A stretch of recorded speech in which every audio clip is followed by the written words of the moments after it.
কাজল আরিফিন অমি।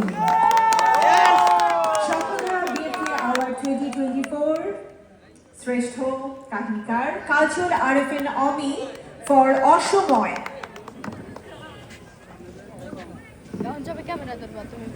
কাজল আরিফিন অমির জন্য একটা করতালি হয়েছে আর মঞ্চে আসছে।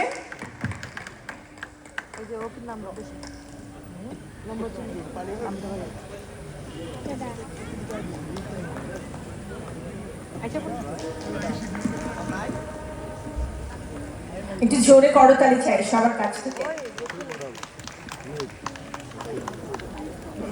এভাবে তো যাওয়া যাবে না। বলো কি বলবো। কাহিনী আপনি লিখবেন না, ডায়লগ ও বলে দেবে। কাহিনী কার তো এবার কাহিনী শুনি এখানে একটা। সবাইকে অসংখ্য ধন্যবাদ অসময়কে এভাবে সাপোর্ট করার জন্য। আসলে আমি কাহিনীকার হিসাবে এই প্রথম অ্যাওয়ার্ড পেলাম, সো এটা আমার মনে থাকবে সবসময় যে অসময় দিয়ে কাহিনীকার হিসেবে প্রথম অ্যাওয়ার্ড পাওয়া।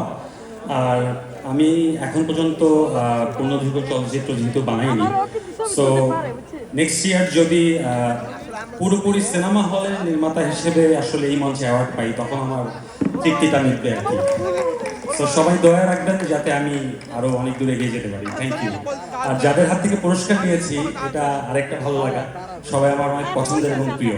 Thank you so much.